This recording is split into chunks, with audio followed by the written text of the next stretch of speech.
Welcome to Retro Groove. Enjoy your voyage.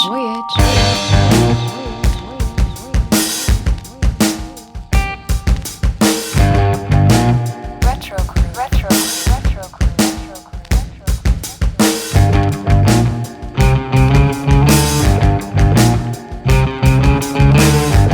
Howdy and welcome to Retro Groove. I'm Adam C. And I'm Liam D. And this is a podcast where we talk about music that stands the test of time, the albums and artists that have shaped and reshaped the sonic landscape, as well as covering new music from those artists. I am back from a little hiatus, and Liam, thank you so much for holding down the fort, man. It means a lot. Of course, I'm glad to have you back. We had a lot of fun, but it just wasn't the same. And I apologize that we did talk a bunch of Weezer, which I'm sure that you and I will talk at some point. We got Pinkerton's anniversary coming up soon, so yeah. I figured maybe you and me and Dan can sit down and talk some Pinkerton at some point soon. Yeah, that'll be great. I mean, yeah. As if there's things to run out of to talk about regarding Weezer. But no, it means a lot that you were able to do that and give me a little bit of time to get some stuff situated and of course get back into the flow of, you know, having two kids in elementary school and all of that. It's been a pretty major adjustment, particularly with COVID and everything still. Yeah, it's bonkers. Yeah, still doing its thing, unfortunately. And seeing a lot of concert tours being canceled. Yeah, unfortunately, a lot. I was thinking 9 Inch Nails, Stevie Nicks. This just off the top of my head. Pixies, lots of tours being canceled. So, and a lot of them amending their situations that they're saying that they're not going to go to certain venues or cities unless that there is proof of vaccination, masking, whatever it is. So there's a lot of that going around for sure. Rough time still right now to be a music fan. I was hoping that by sometime this fall I would either go see the Hives this October, but I don't think that's going to happen now. Yeah. I'll probably hold off. Even being fully vaccinated, I just being around a group of sweaty people screaming, you know, even if they are all vaccinated, it's like there's been enough breakthrough cases that I'm pretty much gonna wait it out, and I'll come back to live music in 2022 hopefully. But yeah, I hear that. I'm regretting. My buddy had talked me into. He's a big hard rock fan, and he talked me into going to see Megadeth in a couple of weeks. Oh wow! And so I bought the tickets, and I'm like, I'm fully in. Like, I'm not gonna abandon him, but I'm like, as things are changing, I'm like, man, that's not a crowd I want to be immersed in. But it's outdoors, so I'm not super stressed. Outdoors is a little bit better. Yeah, just but still, wear 2 or 3 masks, so you'll be fine. Yeah, exactly. Yeah. You might not be able to breathe, but at least you won't be inhaling anything that'll infect you. So, lots to talk about today. We've got a new segment called Expand My Mind that we're going to get into a little bit later on side B. But first and foremost, as usual, Liam, what have you been listening to and any recent album purchases? Yeah, so I recently took a road trip with the family. We went up to Maine, never been before. Beautiful place to be. Love it there. Yeah, it was great. We got an Airbnb. My wife set it up. And when we got there, the instructions were to check in at like this place called Puffer's Place or Puffin's Place or something like that. And we were like, that's weird. Maybe it's a restaurant or something. It was a full-on dispensary. Oh, and so she goes inside. I pull up and my kid's with us, and she goes inside to figure out what we're supposed to do there to get the key. And the place that we stayed at was run by this dude. It was like just down the block from this dispensary. And I'm looking at her, and look, I don't really smoke. I'll if you got an interesting edible maybe, but she gets back in the car. We both have these funny smiles on our faces. My daughter has no idea what we're smiling about. and I'm like, did you have any clue? And she's like, no, how would I have known? And I'm like, watch, we'll go on the Airbnb site and it'll be like a dope joint, smoking views. And it wasn't, but we just spent the next 5 minutes coming up with like how this place is high in the hills. Yeah, is this street number 420? Yeah. But what I did do, what I did do, which I try to do everywhere, is find a record shop that I can hit up just to see what the scene's like. And so it was pretty far from where we were staying, about a half-hour drive, but we had to head over there anyway. There's a chain in that area, and I hit the one in Bangor, Maine, right down the street from Stephen King's house. And nice. It's called Bull Moose. So shout out to Bull Moose. I have been to a Bull Moose before. You've been to a Bull Moose, man. Yep. So my big thing there was that I should have done my homework and realized that they are not just like a small vinyl record shop. They are CDs, DVDs, video games, books, everything. And honestly, like my shopping mentality changes when I know that there's a good selection of used CDs as opposed to like just perusing some vinyl. Yeah. So I went in there and I felt pretty ill prepared. But I grabbed a few things. I never had Wu-Tang Forever, that album. Like I have 36 Chambers, but nice. I was like started kind of scanning to see what I could get for cheap. I got that. I've been really getting into the Magnetic Fields lately. So I grabbed one of their CDs that was like $5. And then I grabbed a reissue of an old National album. They reissued some of those called Sad Songs for Dirty Lovers, which I'm super not familiar with. And I picked up the new Lorde album, which has kind of gotten some funky reviews. It's super different from her other stuff. She kind of puts it as like a Laurel Canyon sounding, more like outdoorsy, folk-friendly version of her sound. I'm liking it a lot. I bought it on vinyl. It's good to kick on around the house. I do think that she probably should have maybe I can't tell somebody what to do with their career. So it's not my place, but it would have been interesting, I should say, if she had gone with someone other than my favorite, Jack Antonoff, for this one. I think he suited that last album really well, that like intensity of a breakup and finding yourself and all that. I would have loved to lean into the psych side of this and go with like a Kevin Parker, Tame Impala, or someone in the war on drugs area, like something Fleet Foxes, like anything in that realm. I think could have been a really interesting dynamic for what this album is. But it's still great, and there's some catchy stuff, and she's fantastic. So yeah, all around, and then just a lot of radio, a lot of, I don't know if you've got staples for driving music. I brought it up last week, the last episode, but that new Yola album is so good. And I just listened to it on repeat over and over again, like 3 or 4 times. I thought my wife was going to kill me, but she got on board with it. I definitely, whenever I have a road trip ahead of me, I try to identify 1 or 2 albums that I'm going to listen to at length. Because I feel like it burns a memory, like especially if I've kind of curated it and picked it the right way. There are definitely trips that I have that are now interwoven with the sounds and songs of certain albums. 100%. And it's something super special to do. I love doing that.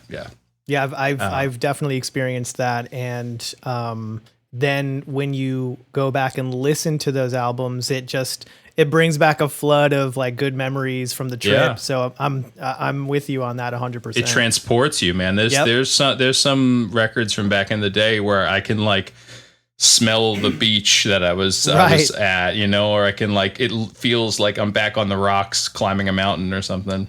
Man. Yeah. Now I want to take a road trip. I'm ready. I'm ready. What about you? Well, I did, with just being so busy with family stuff and getting back into the back to school mode. I haven't really been able to get back out to the record shop. I did buy Spoon's album Transference, and I think it's one of their more underappreciated albums. It kind of came out at a weird time, and it didn't have like a big radio hit. You know what I mean? It doesn't have an underdog on it. It doesn't have I turn my camera on. It's a little bit more kind of understated, but it really has grown on me, and it's got some amazing songs on it, and I love it. And it's now down to one more studio album, and I will have every Spoon studio album. What is it? I know they've got a few EPs. I have the Soft Effects EP, but all I need is a series of sneaks, and I will have every single Spoon studio album. Nice. Yeah, awesome. I can't wait. I'll make a big Instagram post about it once I finally grab it. I don't think I know that album either. What is that? That if memory serves, is their second album. And it's kind of a transitional album, because if you go back and listen to the first full length, it's very different from most of the other stuff that came later. It's kind of a lot more like kind of 90s alt rock, and not as much of the real rhythm heavy. It's still there, but it's not nearly as prominent as the albums that came after. A series of sneaks is like a good in between those two.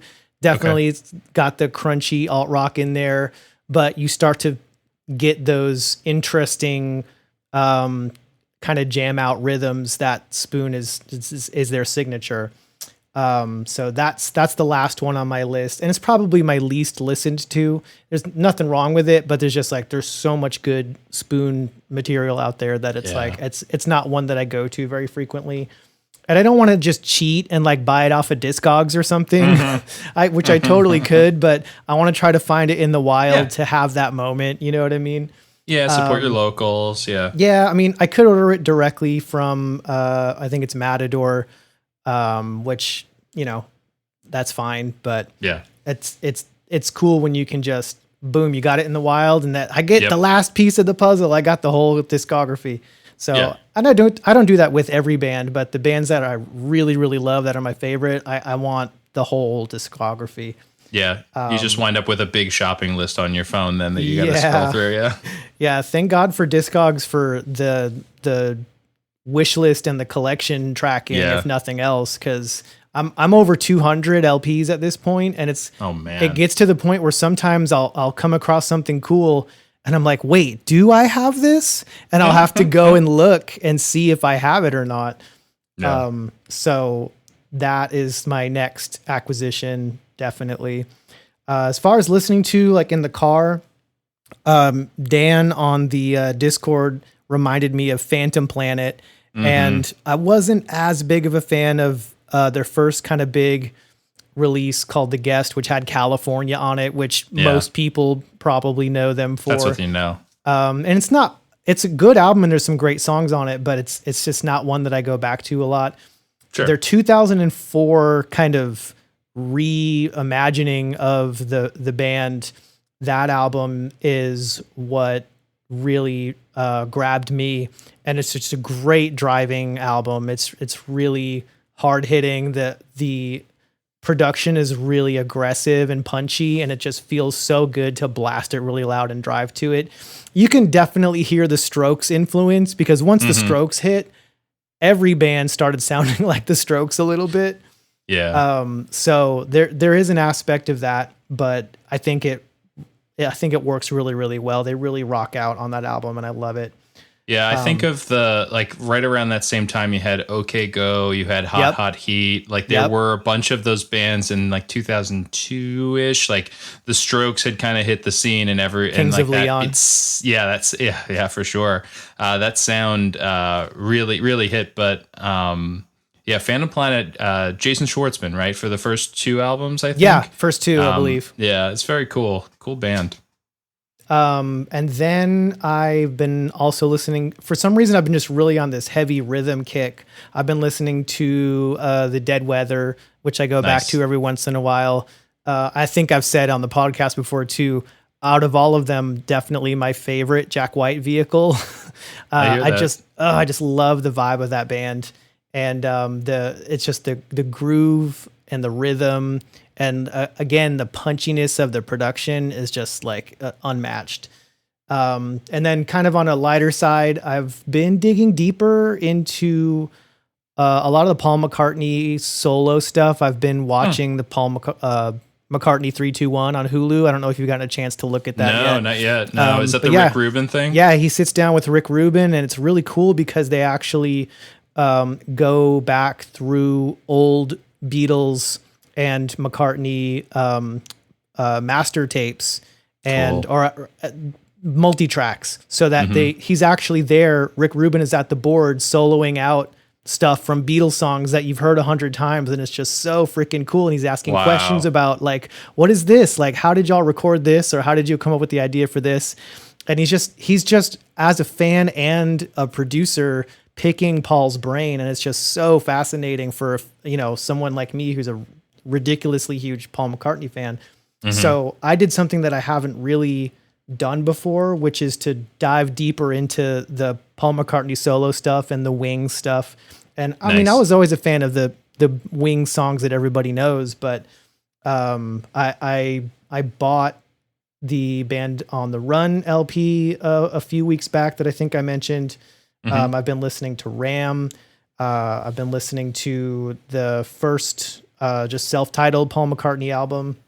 And I'm like, man, some of this stuff is like better than Magical Mystery Tour or like half of the White Album. Like there's some really amazing stuff. And it just cemented that I'm so much a Paul McCartney fan rather than a John Lennon fan.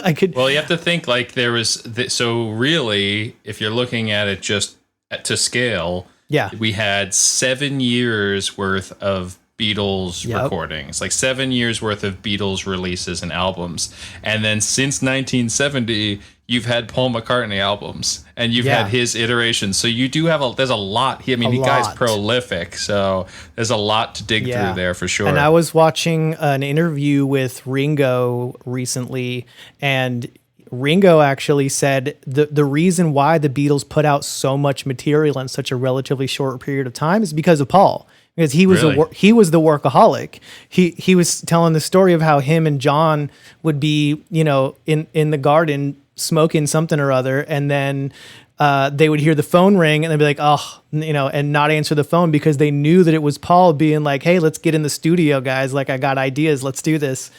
Amazing. So yeah, he was kind of the driving force behind, hey, let's get in the studio and record some stuff. Let's work. Let's do this. Yeah. I'm looking at this. It's 15, it looks like, solo albums plus 7 Wings releases. You got the Firemen, and then there's about 6 or 7 other covers albums, soundtracks. I mean, his body of work is insane. Obviously, he's a Beatle, so what are you going to say? Yeah. It's and Ringo himself puts out a ton of work that doesn't get the attention that it deserves. So and man, they're getting up there. He's 79 years old. Ringo is I think 82 or 83.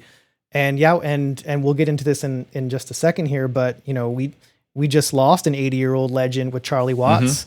So it's scary for me as such a huge Paul fan, because I'm not going to be okay when Paul goes. It's not going to be a good day for me. Yeah. But that's been it. Yeah. Well, so let's talk a little bit about some news and some stuff that's going on. So Charlie Watts, like we said, since the last time we spoke, dead at 80. Iconic. Obviously, Rolling Stones don't get much bigger. Joined the band in 1963, and up until this year, never missed a show. Wow. He always seemed to me a little out of place with the kind of antics of Mick Jagger and Keith Richards. Just seemed like sort of the understated member of the group, but man, bedrock of rock and roll for sure. It's pretty crazy. And it does make me think, you do have, so we have 2 Beatles. We've got, most of the Who, we got most of Led Zeppelin, I think, right? Man, drummers. But yeah, what is it with drummers? Man. But like no Ramones really, except for a drummer. We've got Marky Ramone, and that's it. And there He's were the a lot only of drummers in the original, right? Ramones. Yeah, there's no. Oh, not I mean, that he was necessarily the not original, even. but- There was it was all over the place. But he was on most of the iconic albums. But I lose track of the Ramones. there's that's so hard to many keep of them, track dude. It's like trying to keep up with who's playing guitar in the Red Hot Chili Peppers this week. So Man. I don't know. But you got to I don't think know. like we have most of these bands like Aerosmith and Rolling Stones, and then we've just got no Ramones. Like that No Ramones. band burned. And I love the Ramones, and that band burned fast, like Yep. crazy. But rest in peace, Charlie. Another that we lost recently was Don Everly of the Everly Brothers. His brother Phil had died a few years back. What's crazy is their mother is still alive. I think she's like 102, 103. word. It's so crazy, man. Like it's wild. But just you're talking about another group that's the bedrock of what we call rock and roll. I mean, hits like all across the board. Wake Up Little Susie, All I Have to Do Is Dream, Bye Bye Love. These are songs that I heard. I didn't even know it was the Everly Brothers. I just heard them growing up from my grandparents and my parents. They would sing them to you to go to sleep. Yes, exactly. And we'll get into this on our B-side a little bit about artists influencing artists, and there's a lot there that you can point to, but this group, I mean, there's no, you can say there's no Beatles. There's probably no Simon and Garfunkel. They got inducted into the Rock and Roll Hall of Fame with the first crew, the first group of 10 in 1986. Neil Young inducted them and said during his induction speech that night that every group he'd ever been part of had tried and failed to copy the Everly Brothers and their harmonies. I mean, this is a group that merged R&B and country into pop. Yep. That rockabilly rocking beat that blended everything and then kind of shattered from there, and everybody took their snippet of it and made it, whether it was that blues country influence or the R&B, like everything kind of starts with the groups of that era. Yeah. You think of Buddy Holly, you think of Elvis Presley, but the Everly Brothers were really that group. When you watch That Thing You Do and you see that iconic kind of looking TV performances, like that was the Everly Brothers. For sure. And we were talking about kind of the Strokes coming on the scene and defining a sound of a certain time period. That was the Everly Brothers for their time period. There's so many groups that came immediately after kind of tried to take that sound that they just put their stamp on a whole generation of music and tried to run with it. So that's hard to replicate when something like that happens. It's lightning in a bottle, and there's, you can't probably predict it and you can't replicate it. Yeah. And then I wanted to bring this up quickly just for Dan. And to shout out to all the fabric store workers out there at Joann's and the Hobby Lobby. Michael's. Michael's. Carole King's Tapestry just certified diamond again for the 13th time. 13 times diamond. The streaming numbers, I always forget how it goes, but this is starting to take streaming into consideration now. Right. I think it's like 15 or 30 streams equals a sale or something. It's something to that effect. But I mean, all the songs. It's You Make Me Feel Like a Natural Woman, I Feel the Earth Move, You Got a Friend, Will You Love Me Tomorrow? Again, another foundational release in music for everybody. Absolutely. And I still listen to it to this day. I will throw it on doing the dishes, whatever, throw it on. You just feel good. Hell yeah. Good song, good album. Got a couple things here in music history if we want to kind of dive into this a little bit. Yeah, we can do this real quick before we flip it over. Do you want to talk about the big bootleg bust? Because I don't really know anything about this. Yeah, so it's a funny thing happened. So, and the reason why I wanted to bring it up is I'm assuming that you had blank CDs and of course. remember the era. Like, I'm sure everybody who's listening to this is of the age that they do. I mean, look, I recorded songs off of the radio on cassette tape, so it was started before there. But you couldn't really bootleg vinyl.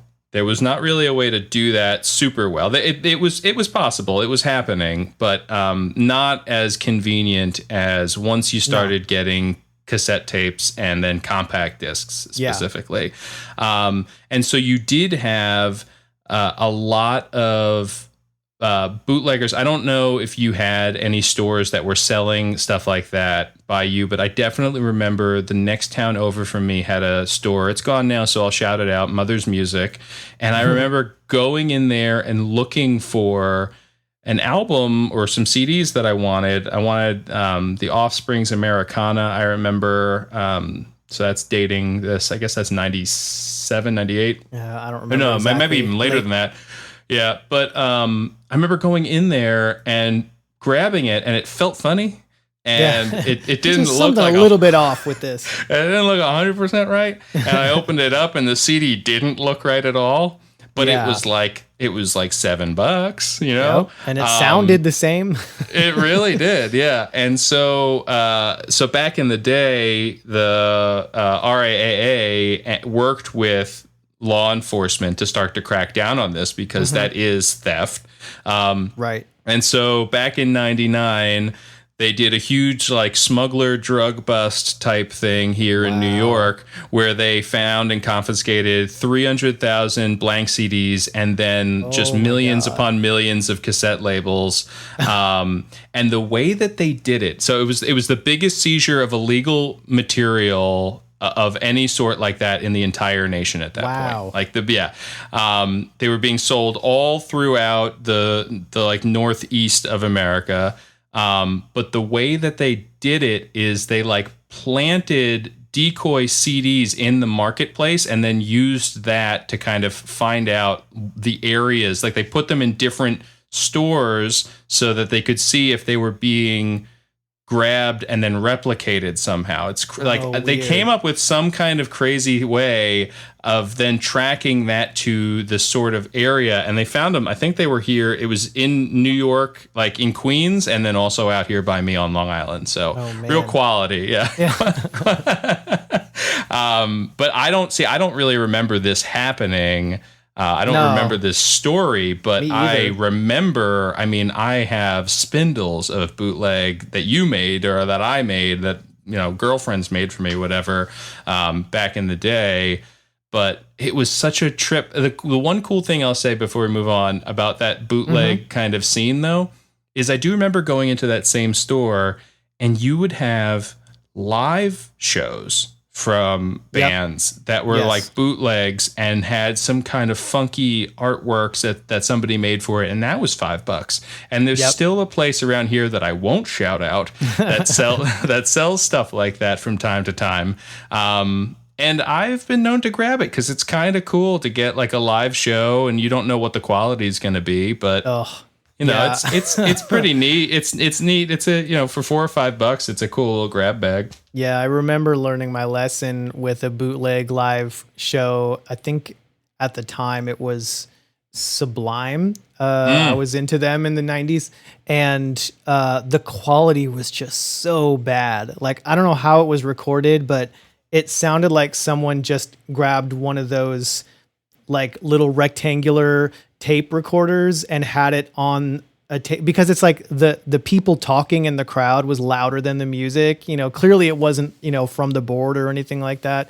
And it was so bad. And like, I kind of enjoyed it because you get to hear like interesting renditions or different renditions of songs that, you know, but man, the quality was so bad. And I never bought one ever again. So kind of glad that era's over, to be honest. Yeah. So also same, a couple years later, 2002, you have Kelly Clarkson beating Justin Guarini, first season of American Idol. I did not watch. I was aware of it. I think everyone was kind of aware of American Idol at that point, and to this day, you know, it's still bubbled up and has produced some huge talent. But every time I see Kelly Clarkson or hear something about her, I mean, she still has great songs that come on the radio. And I have to think, like, it's pretty crazy that a TV show, you know, and there's machinations that happen behind the scenes at anything like that. But a TV show spawned this actual legitimate star, this massive star, who's incredibly talented. So very cool. I never heard from Justin Guarini again. I think he did Broadway at one point. Like, he's still out there, but they did that weird movie together, right? I never from saw Kelly it. To Justin, or from Justin to Kelly. I or do something. remember seeing the video, like probably at a video store somewhere. I never watched it, but I remember seeing the artwork and being like, they made that? Why did they do that? Yeah. Why did they do that?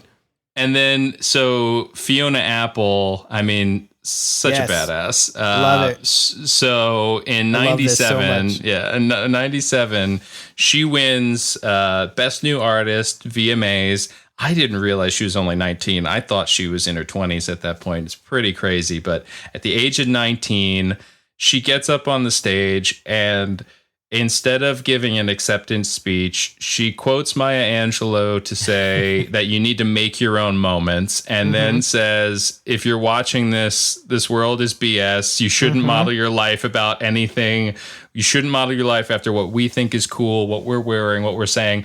Like, she just rips it all apart. And it's funny, we talked about the Outkast acceptance speech on a couple episodes ago. That was a moment and too. It like, I don't watch award shows. They give me anxiety, so I can't. But I do like, it does give me that kind of, I don't know if this happens anymore, you know? Like, I don't think you have these uncut moments that really happen in these situations. And if you do, then I would tune in. But it does all feel like everyone gets up there and thanks their mom, and then 20 other people, including their attorney, and then walks off stage. And I'm like, well, nothing's really shocking anymore. I think that's part of it. You know what I mean? It's 2021. It doesn't feel real. It doesn't feel genuine. It just feels like you checked a box, you moved on, and then, you know, Green Day's performing, and it's like, okay, cool. What do I care? I don't need to. Yeah, those moments are becoming fewer and farther between. I think, you know, we don't have the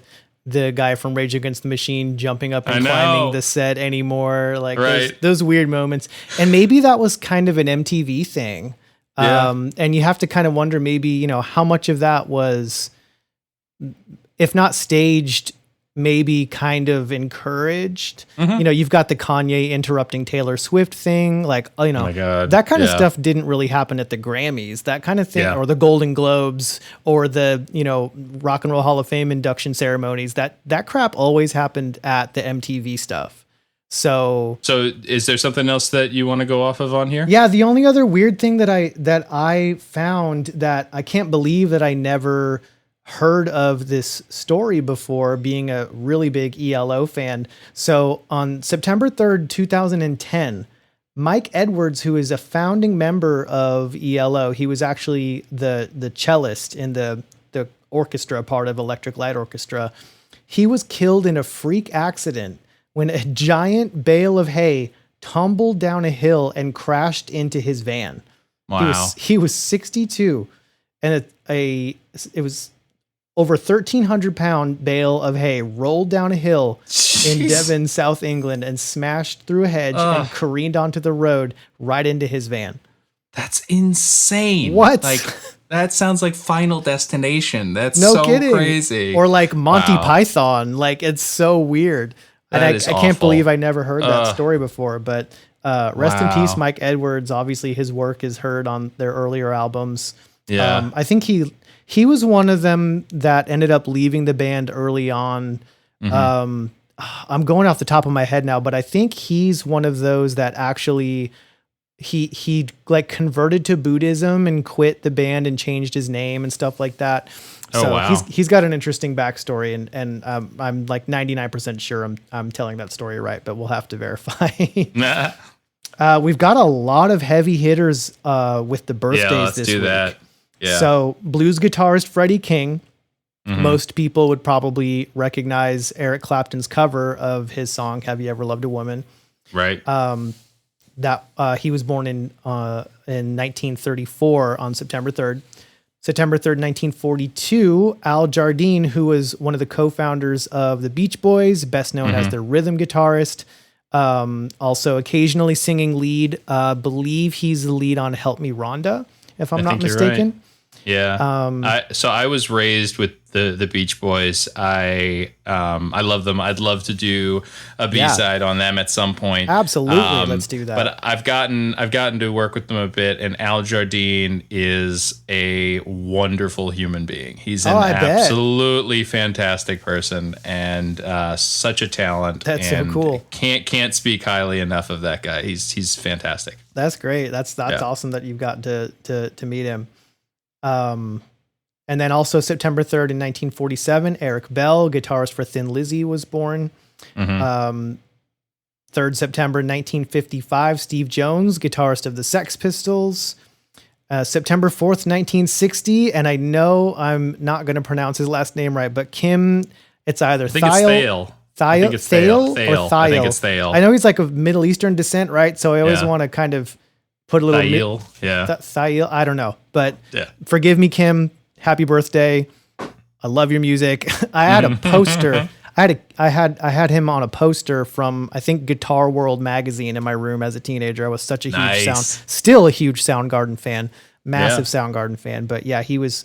I had like Jimi Hendrix on my wall. I had Kim, and I had Green Day. Those were the three on my wall. Sick. September 4th, 1981, just 1 year before me, Beyonce, who needs no introduction or explanation. Queen Bee. I'm not a huge solo artist Beyonce fan, to be honest, but I will definitely bop to some Destiny's Child. Oh yeah, we put that on. That was another road trip. Like nice. I kind of said to my wife, I'm like, she hasn't heard Destiny's Child yet. I think we could do that. We put on Survivor, and she loved it. Yeah, it was a jam. Love it.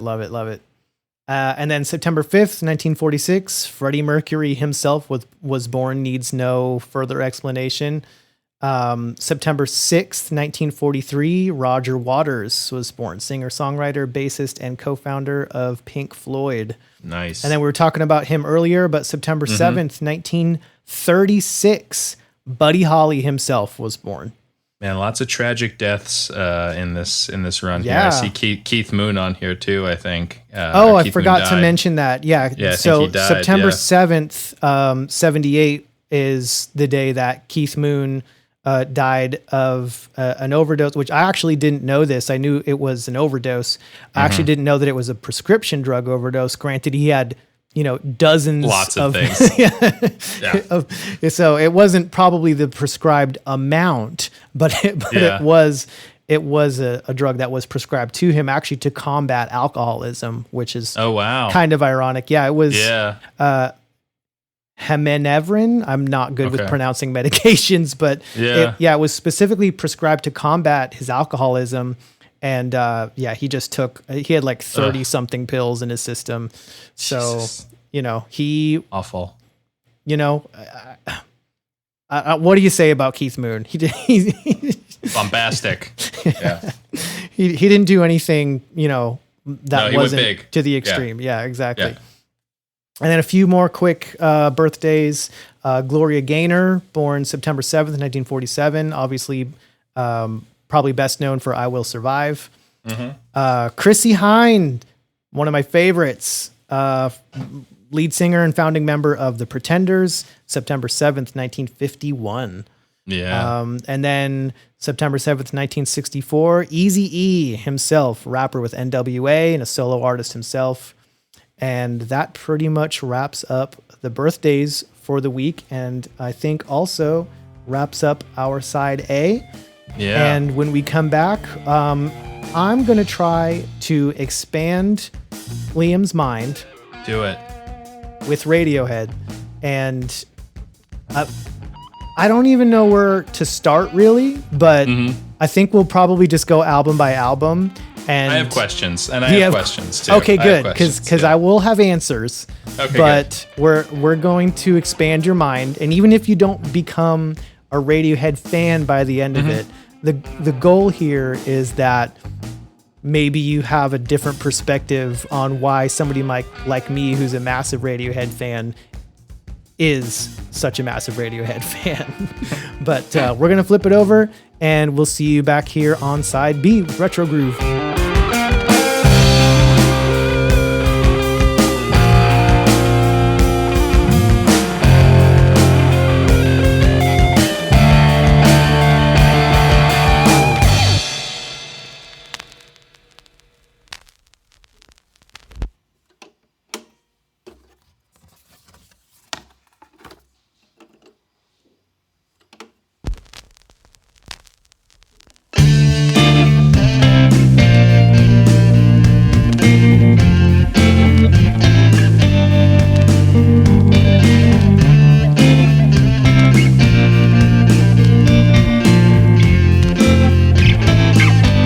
Welcome back. We are here on side B of this episode ocho of Retro Groove. And we came up with this idea for a segment where one of us chooses an artist that is pretty widely accepted as, you know, a plus, you know, top-notch artist that we either just don't really get it, don't really listen to it, and don't understand it, or we just flat out dislike. And so on this first iteration of what we have dubbed as Expand My Mind, I'm going to discuss Liam's I don't understand it. Yeah. I don't get it. Yeah. I can't really find a noun for it, but it's tough. I'm going to convince Liam that Radiohead deserves their stature in the music world.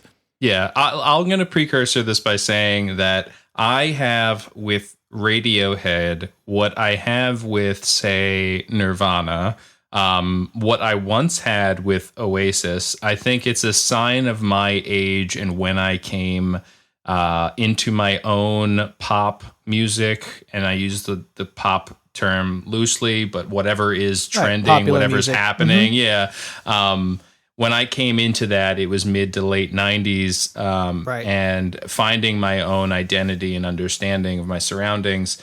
But I do think that I might have missed certain things with some of these bands. Oasis, I needed someone to kind of walk me through it a little bit and show me a few things before I could get the appreciation.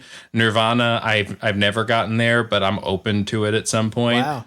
But Radiohead, I feel like I'm a good mixtape and maybe a documentary away from really liking this band.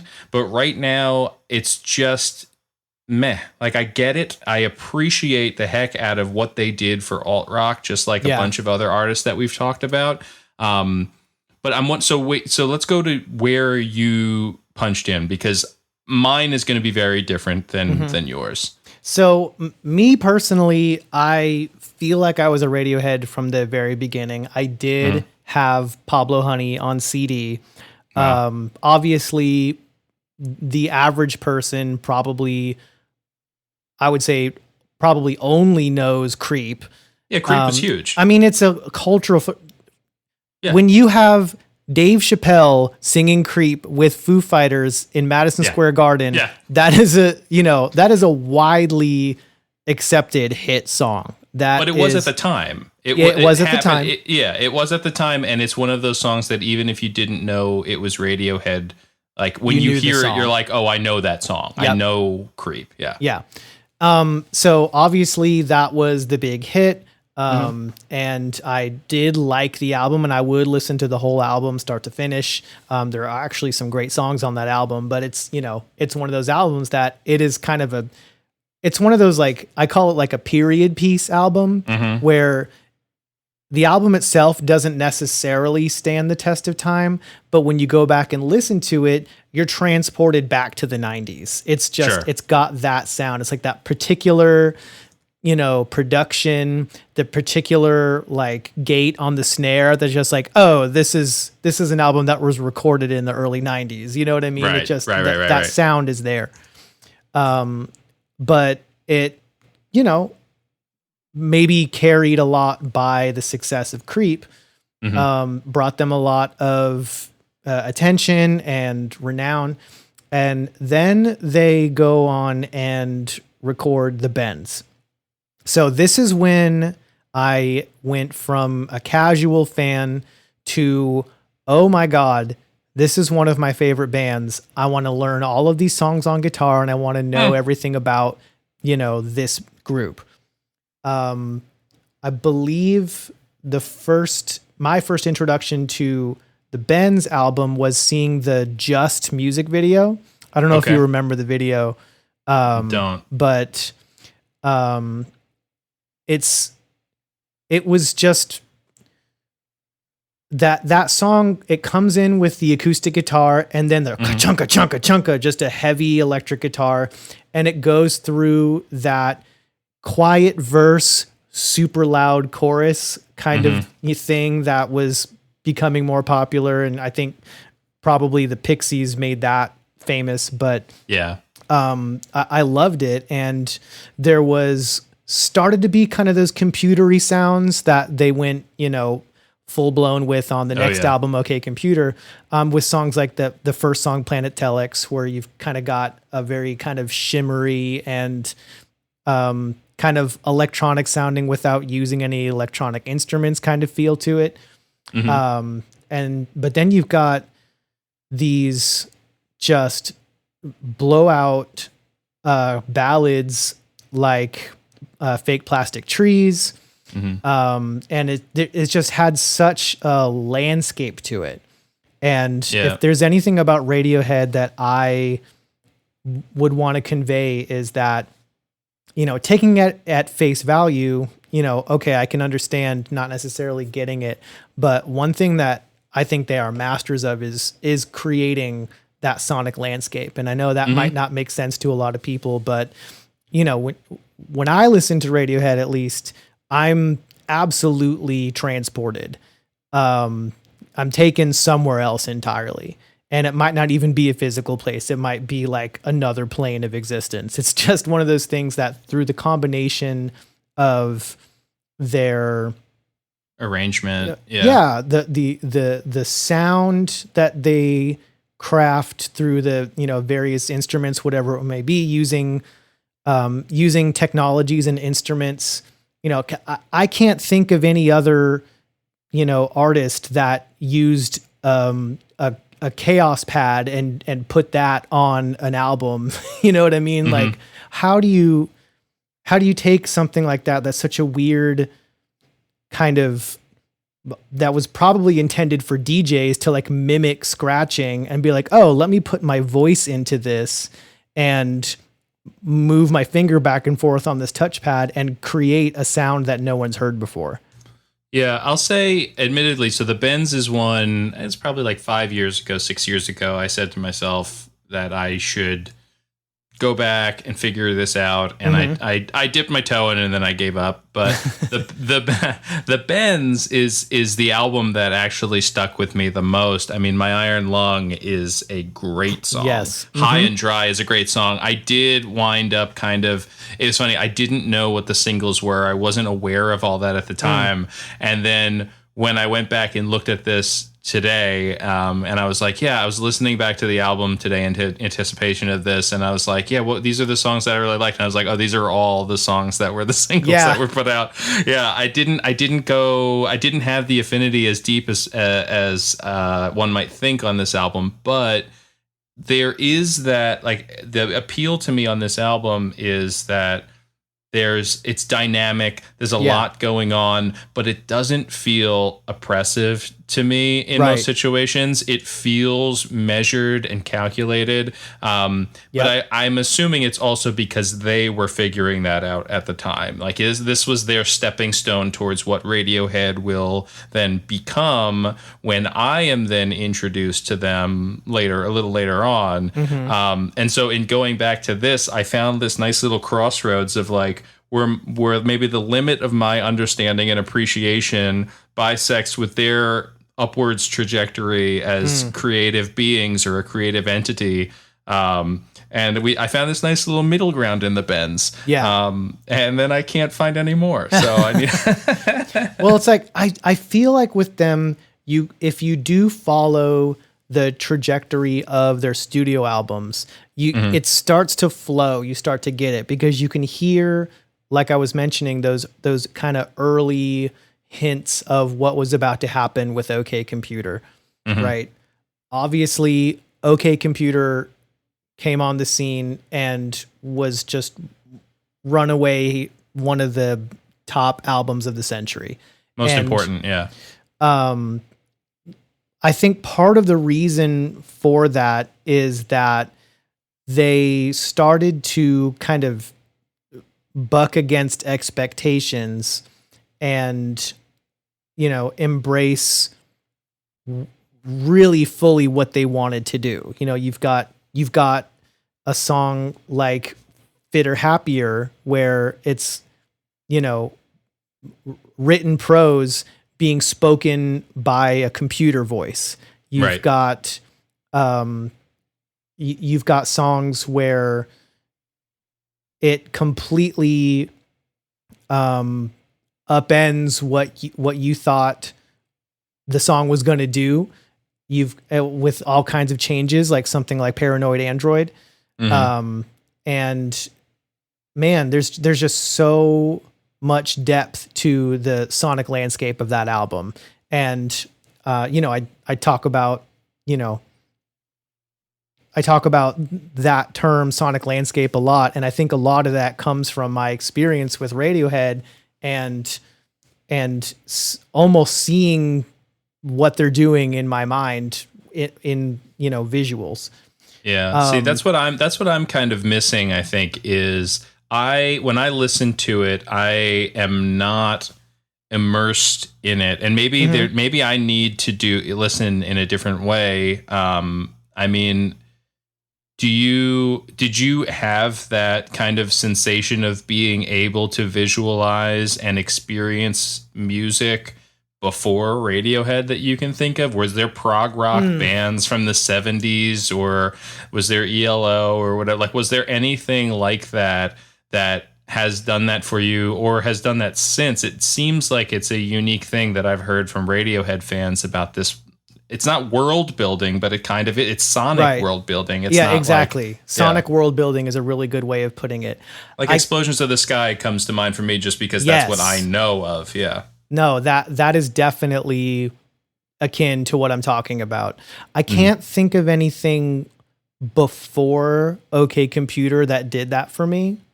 Again, with the bends kind of starting out the like basic building blocks of that, but I honestly can't think of anything like from my childhood or even in my teenage, music listening years before OK Computer came out that really grabbed me, because that was the first album that everyone has that experience of, okay, this is an album that I need to sit down in a dark room and not be listening passively, but experiencing the album start to finish. So you heard something from OK Computer and you had that happen. You were like, I need to focus. Right. I think it started with Exit Music. And I bought the album because I already was a Radiohead fan from earlier albums, and I think Paranoid Android was the first kind of single, at least the first single that I had heard. So I was like, oh, this friggin' rocks. I need to buy this album. And of course it wasn't what I was expecting, but what I got was like almost that Pink Floyd experience. And I compare Radiohead to Pink Floyd quite a bit because I feel like they're sort of the Pink Floyd of, the modern era of music. Oh, okay. And interesting. I feel like a lot of people would have had a similar experience hearing Dark Side of the Moon for the first time that I had with OK Computer. And I have, I wasn't a Pink Floyd fan before I discovered Radiohead and had those experiences with OK Computer. But yeah, I could certainly, Dark Side of the Moon, you do want to sit in a dark room and just listen and allow your mind to just have these visualizations. It's like a psychedelic experience with no substance involved. That's really honestly how it feels for me. Well, yeah, and so it seems like almost a muscle or something that you need to learn to use, maybe, that I don't even have fully formed, because I like Pink Floyd a lot, but I don't have that experience with their music either. But it seems like something that you kind of need to figure out and do to then have an appreciation and have yourself opened to others. I mean, I don't want to make a bad comparison, but I do have a sort of Fish effect with Radiohead too, where I'm like, I should understand this. It should make sense to me. It should gel. And I've seen Fish live like 3 or 4 times, and I'm like, oh, really? I don't get it. Yeah. I can't figure it out. It can't crack the code. Yeah. I don't want to compare Radiohead to Fish. I'm sorry. No, it's okay. The comparison does make sense when you're talking about, a psychedelic experience. Kind of, yeah. I mean, the joke kind of goes that the worst thing about Fish is their fan base. So, and I can kind of get, kind of like what you were saying when we were in the very early talks of developing this idea, is that for some reason there does kind of seem to be somewhat of a snobbish air, but not from I don't get that from the band, but definitely from at least a certain segment of their fan base.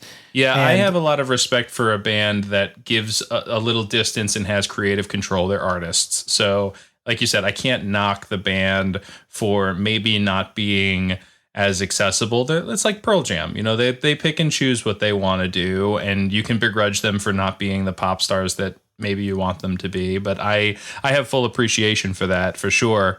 My thing is more so the people that I grew up, especially when I'm in, we're talking about once I'm in college and early career, the Radiohead fans that I met, it was very elitist. It was very much like, how do you not know and love this? And the punk rock muscle in my brain is kind of just like, okay, well, goodbye. Yeah. If you're not going to let me in, then I'm leaving. Yeah. I get that. And it's funny because I was also a big punk fan, and I was very in that, kind of anti-authoritarian mindset at that age. But at the time, I certainly didn't feel that elitism that you're talking about, that I know did exist now. I have a funny memory. I do remember being in college in Boston and lining up for the Kid A release on Newbury Street at the Newbury Comics on Newbury Street. Sweet. And because my dorm was just a few streets over on Commonwealth from Newbury in the Back Bay. And me and some of my roommates were going to go and, stand in line and get the album. By the time we got there, the line was already like around the block. Right. So we were like, crap, this is going to suck. And then I can't remember who it was. It wasn't me, but one of them was like, hey, let's go back to our dorm and grab our guitars and let's go just play songs until they open the doors. Cause it was like a midnight release thing. And it was like 10:15 or something like that. So we had a bunch of time to kill. We were stupid college kids. We didn't, Yeah, why not? Yeah. So we grabbed our guitars and acoustic guitars and came back. And we just kind of sat against the wall and started playing whatever Radiohead songs that we knew. And the line of hundreds of, maybe not hundreds, but a couple of dozen people or more started singing along, and it kind of became this moment. And so I actually kind of always associate that memory with Radiohead. So that elitism never entered my mind. We actually even had somebody come up to us afterwards, and I think she worked for a local radio station. She was like, hey, I recorded this, or she asked if she could record it, if we could do it again and like, hey, can you do that again? And can you record this? Can I record this and, put it on the radio? As a piece. And we were like, no, you're not going to put us on the radio, corporate lady. We're not going to put on a show for you. Amazing.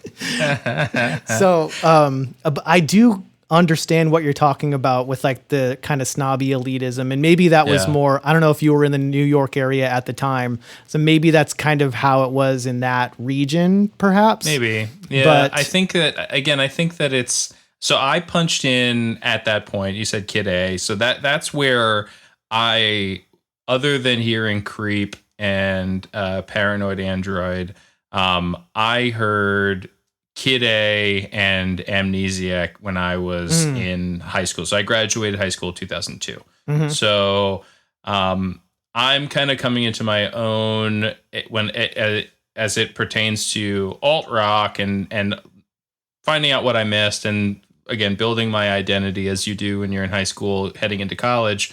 And my understanding of Radiohead was Kid A and Amnesiac, and I remember seeing the Knives Out music video, and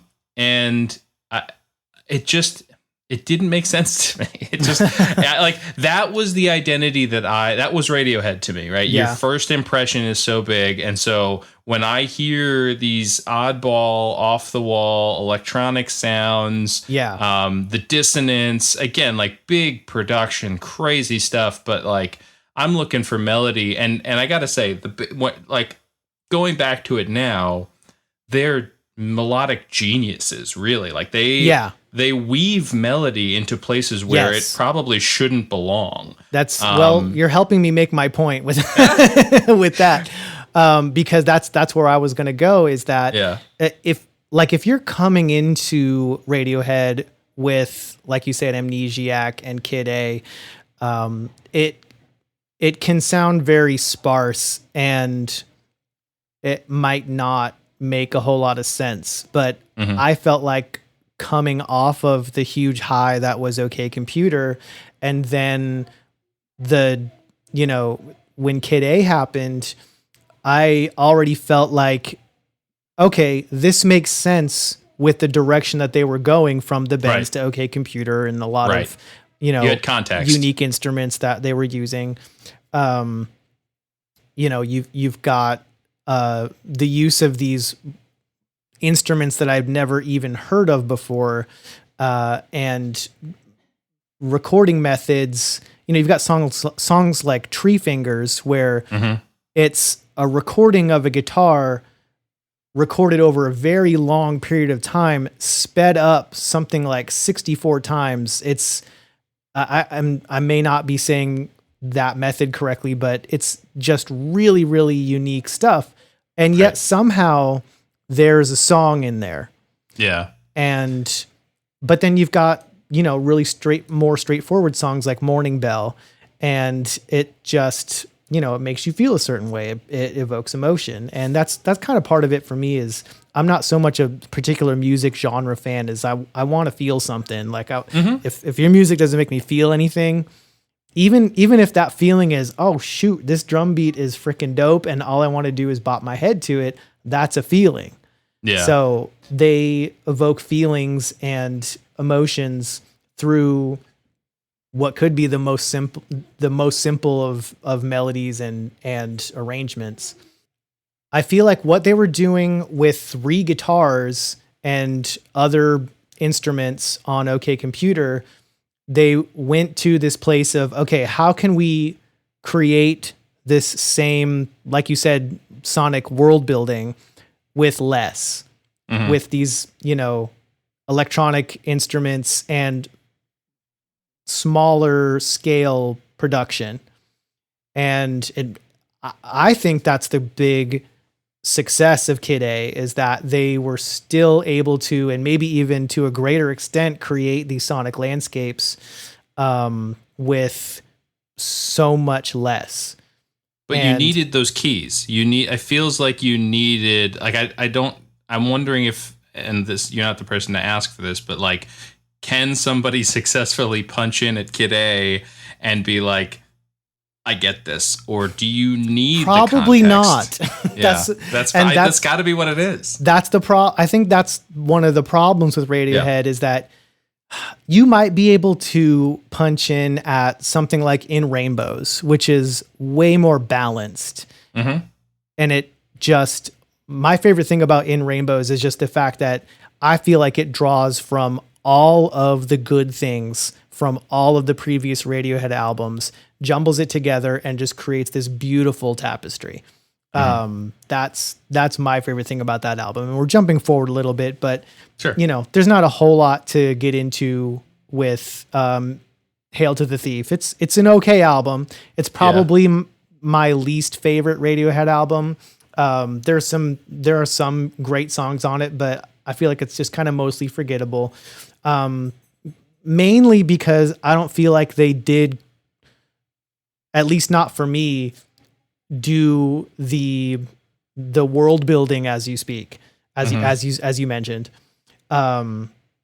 It's a little bit more, it's commentary kind of thing, right? It was like they had a message to get across instead of challenging themselves to change and pivot. It seems like they used the tools that they had to create a message or messages or some kind of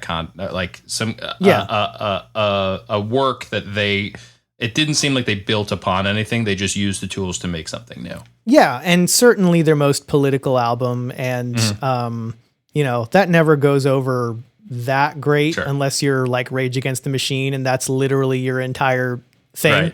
Right. But it still had some great songs, and it was still kind of a bridge from, okay, we're starting to kind of reshape how we record and reshape how we approach songwriting. Mm-hmm. And then kind of what happens after In Rainbows that actually even almost polarized me as a fan is you get King of Limbs. And this brings up kind of what'll be my probably my final main plea as as someone who's a huge Radiohead fan that is trying to convince somebody, is you have got to at some point see them live. So I don't know if you've gotten that chance yet. And I kind of did, yeah. I feel like that's a very weak argument, but I was not a fan of King of Limbs when it first came out. Okay. I didn't get it. Some of the polyrhythms didn't settle well with me. Interesting. It has some of that sparseness that you had with Kid A. And I was like, disappointing. I kept giving it a chance because with a lot of Radiohead stuff, you just have to kind of digest it a bit before it really sinks in. Right. And it wasn't until I saw them play many of these songs live, and I actually got the opportunity to see them do their taping, their Austin City Limits episode taping. Mm-hmm. I submitted my entry, and I actually was selected by lottery to attend that taping.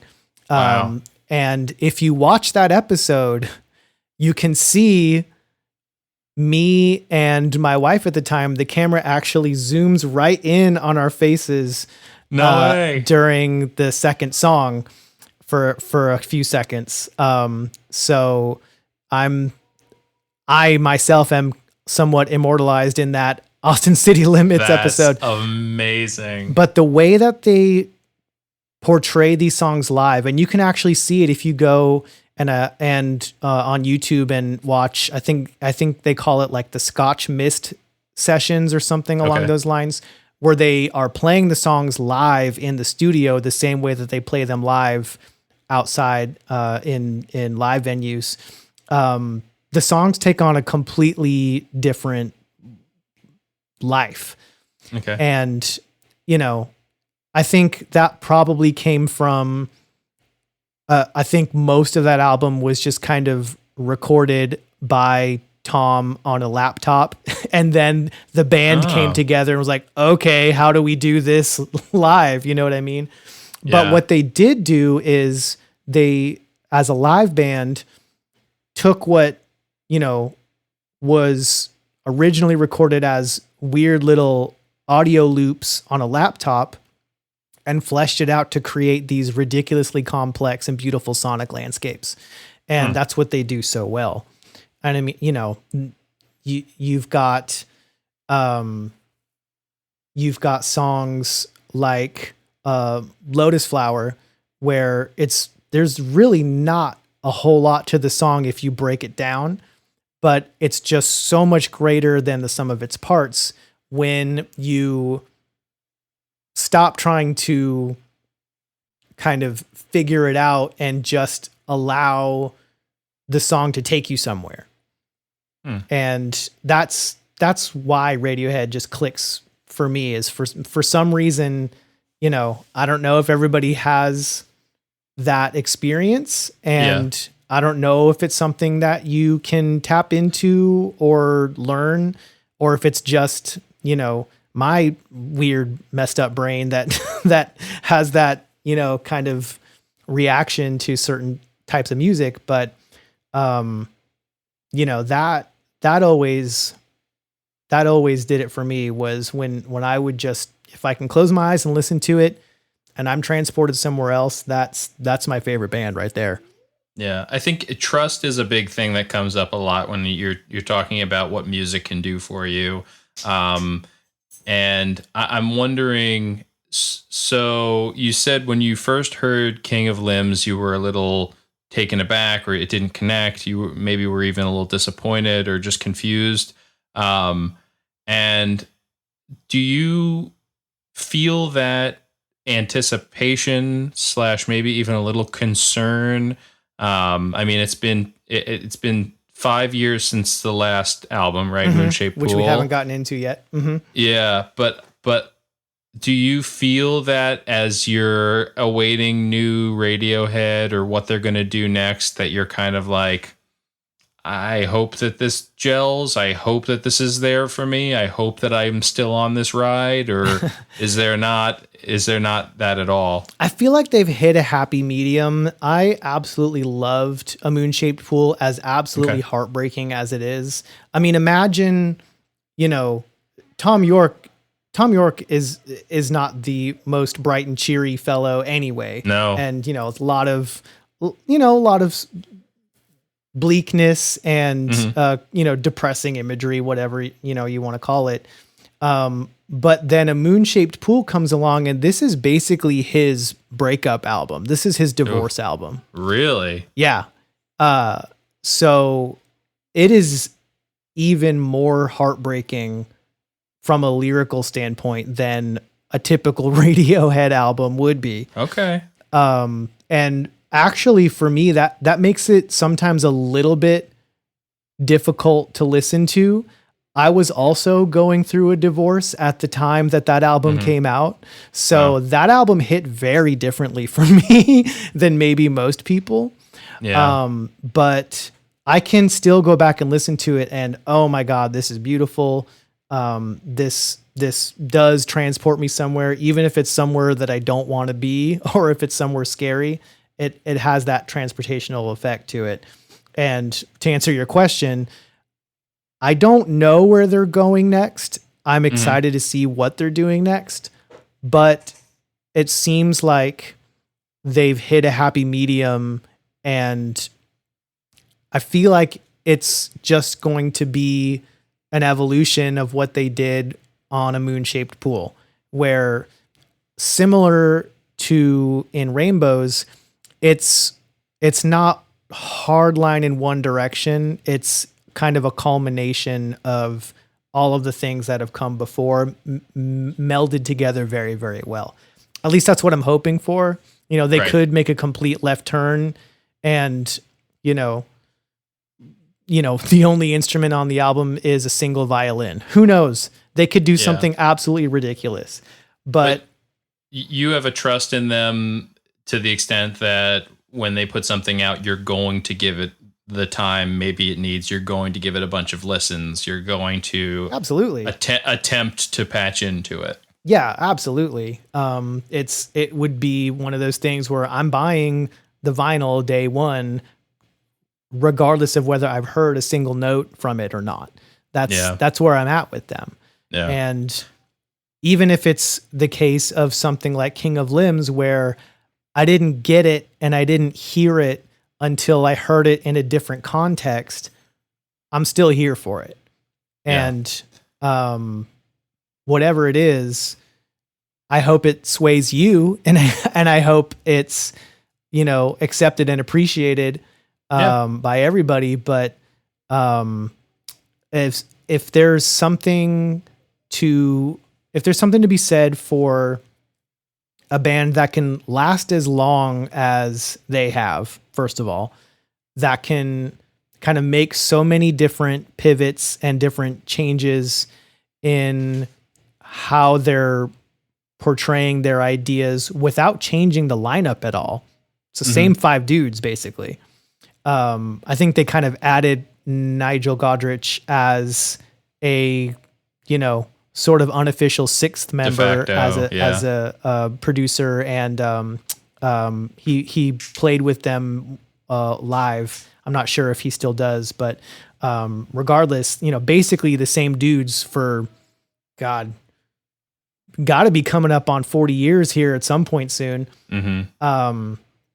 They have, like we talk about in the intro every episode, they have stood the test of time, and their albums hold up, and they're always going to be a band that will create an experience that, even if it is frightening or political or it hurts a little bit, it's something that I'm definitely excited to dive into. Yeah. And it's interesting. So Nigel's produced basically every album with them, right? They've never really worked with other producers. They didn't have their U2 Danger Mouse window or anything like that. Right. Like, I think he's pretty much done everything with them, at least for the most of their catalog.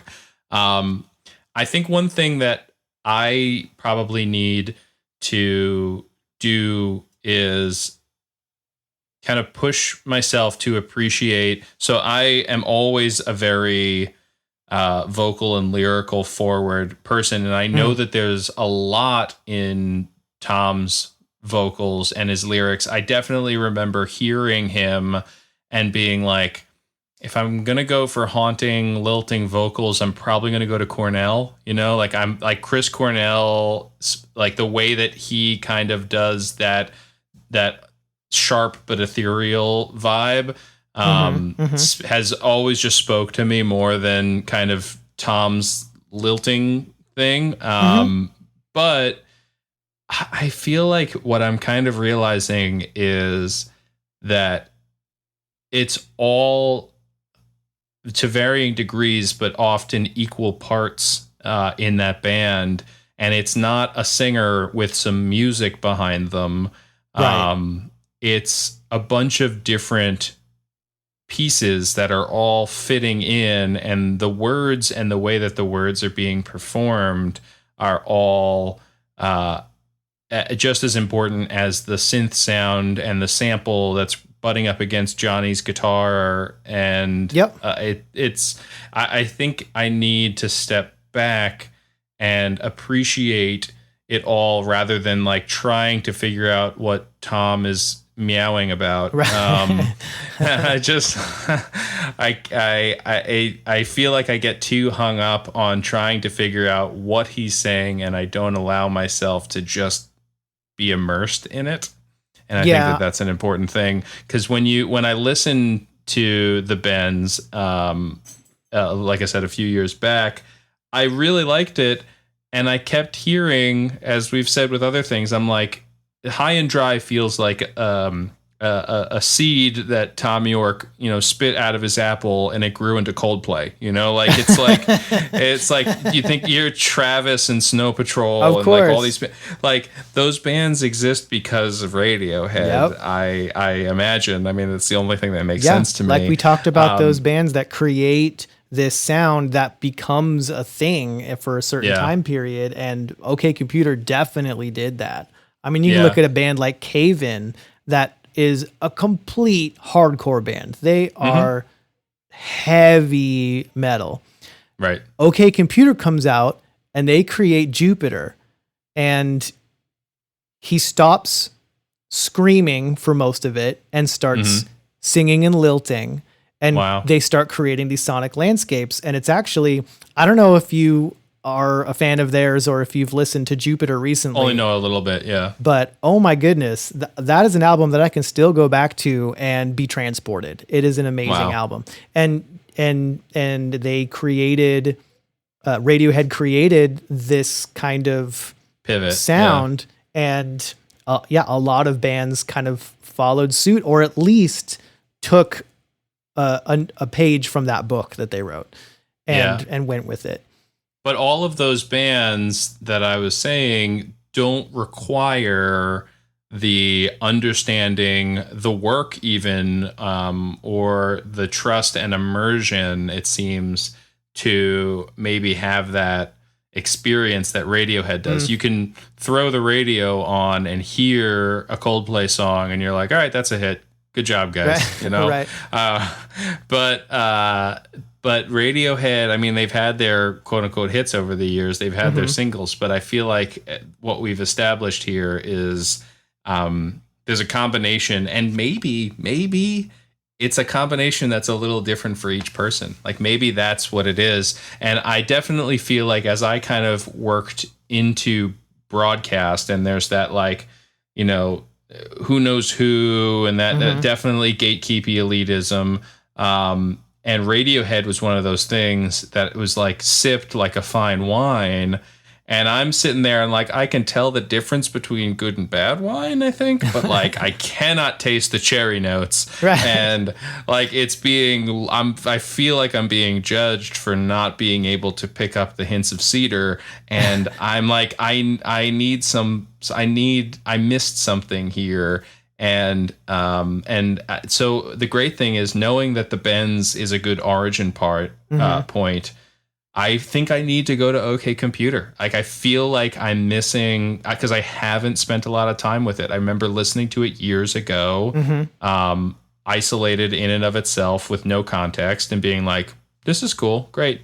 But I didn't have all the pieces of the puzzle. I've definitely heard stuff. It's funny that you mentioned In Rainbows as being balanced, because I definitely heard songs off of that when it came out, and I was like, maybe I can get into Radiohead. Yeah, this is interesting. Like that song is wall to wall excellent songs. It feels like an almost possible entry point.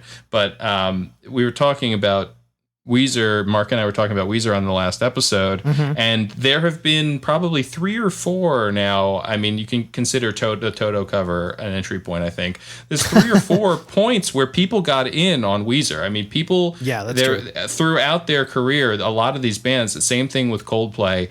Radiohead is not that band. I think you need to do the work, and I need to. This has helped me kind of put out a little bit of a roadmap to figure out like, okay, I can see the destination, and I can see what it will sound like and why it's worth it and what's there. I just haven't found what can take me to that place.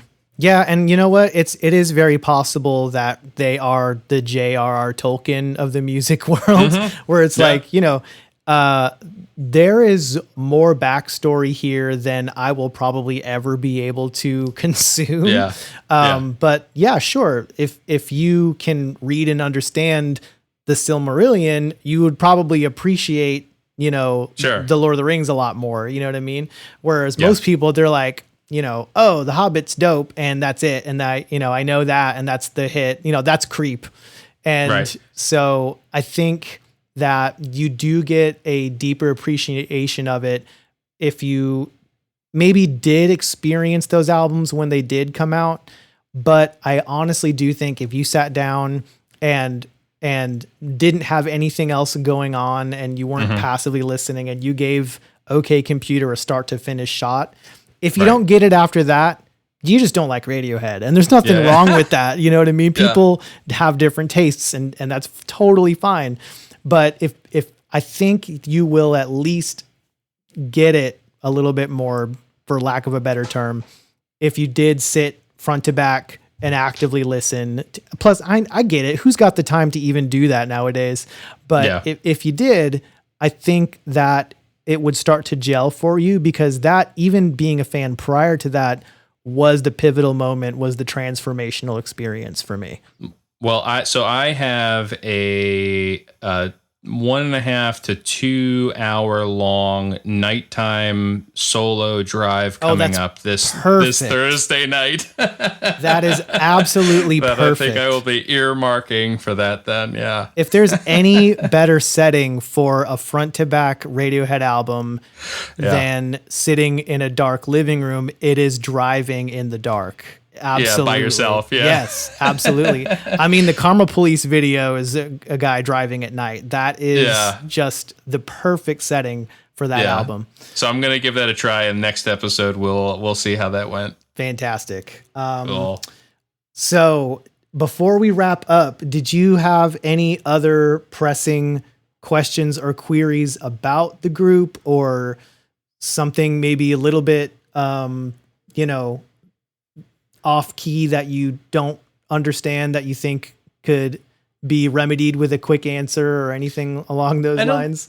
I don't think so. Although, as a fan, do you find yourself following the solo projects? I know EOB, Johnny does a lot of scoring. Like, do you go down the rabbit hole? Is it like a full on thing? Because I know some Radiohead fans that I know, they get into everything. They've got every single thing that they've ever done. I think Tom did the score to, or the soundtrack to a weird horror movie like 3 years ago Suspiria. or something. And they put that on. Yeah. So I wonder, like, are you that in that sense, or are you just like, Radiohead is what they've built for me as a fan, and this is what I'm tapped into, and like, this is the journey that I'm on. It's whatever they put under the Radiohead moniker. Well, just like how I talk about, I'm not a fan of a particular genre or, small grouping of genres. I like whatever grabs me, regardless of genre or who it is or whatever. With that said, none of the Radiohead side projects or solo projects have really grabbed me all that much. I mean, okay. I've listened to the EOB album. It's great. There's nothing wrong with it, but I can't see myself ever really having a reason to go back and listen to it. I love the work that Johnny does on soundtracks, but I'm not going to buy or listen to the soundtrack like I would, a Radiohead album. I think the only one that I can think of that I really, really, truly love is Atoms for Peace. You know about them? So you could call them a super group. I'm surprised I didn't bring them up during our super group episode. But I love that album. Amok is what it's called. With all the A words, I got tongue twisted. The album's called Amok. The band is Atoms for Peace, and it's Tom York, it's Flea on bass, and it's Nigel, right? Right. And I think they've got other musicians that come in and out, but that album is pretty fantastic. And I do go back and listen to that from time to time. I do have Tom York's, I got his more recent, not the Suspiria album, but The Eraser. Oh, that's right. I'm sorry. Yes. That's the name. I know The Eraser because I remember. So I remember hearing Black Swan, which was off. I'm gonna have to correct album. myself now. Let me look That's it all up. Good. Yeah. So it's The Eraser, and then Atoms for Peace came after that, and then I think that there was something else that he put out, but I'm not. Oh, I think he okay. has Tomorrow's Modern Boxes. Yes, that's another project. I'm sorry. So Solo Amok, album, Amok is the name of the Atoms for Peace album. It's so confusing because Yes, he does have a solo album with very similar cover artwork. And there's a song on that album called Atoms for Peace. So now I am I'm confusing myself even. But no, the album I'm talking about is called Anima.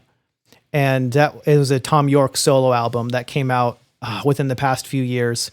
And I bought the vinyl because it's on sale. It never really grabbed me. It's fine. It's good music, but like I've listened to it. It's like one of those movies where I've seen it. I have no reason to go back and watch it again because it just didn't really grab me and make me want to listen to it again. Maybe I haven't given it enough repeat listens for it to really grab me and get under my skin. But to answer your question, I'm not really big on the solo projects and side projects for them. It's not for any particular reason other than I've listened to it and none of it grabs me, certainly not to the degree that Radiohead does. So it's like, why would I listen to EOB when I can listen to In Rainbows or you know one of their any of their other albums? So that's kind of how that goes for me with them. So it's kind of the antithesis of the Beatles conversation that we were having at the top of this episode, where like obviously they realized that George could write, but it was John and Paul for a lot of that, and Paul was such a driving force and a huge presence in that band that could then stand alone after that band breaks up. But again, going back to what we were talking about before about everything being in varying degrees but equal parts in this band, it seems like maybe they need to have the group for it to be greater than what they are individually. Well, that's definitely possible because you've got Johnny, who is the composer and soundscapist, for lack of a better word, just creating amazing and otherworldly sounds. You've got Tom, who's kind of principal songwriter with the lilting voice. You've got Ed, who is just rock solid, creates beautiful melodies and harmonies and great guitar player. And then you've got one of the most impressive rhythm sections, of any modern group.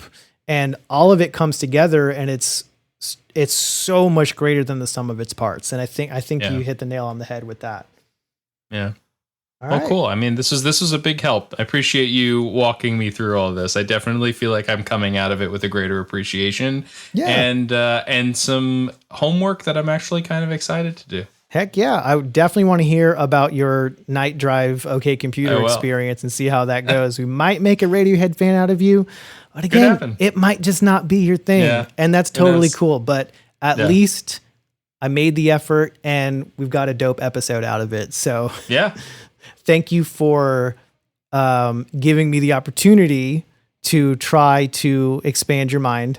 And next episode, you're going to try to expand my mind. And do we want to try to tease anything or? Yeah, sure. I think we're going to try and channel Mr. Mojo Rising and dig into the Doors a little bit. Yeah, and if we try to keep it very positive on this show, and I try not to use the H word, but if I had to pick one band that is probably widely recognized as a classic A+ group, I really hate the Doors. I really can't. I cannot for the life of me figure out why anybody would want to listen to them. But we'll get into that next time, and I'll save the negativity for off the air. But thank you, Liam, for allowing me to try to expand your mind, and I'm looking forward to that episode. Thank you. And I will approach it with an open mind and a willingness to have my mind expanded and changed. That's what we're all about here. Absolutely. And for you, thank you for listening to Retro Groove. We are a part of the RetroLogic network.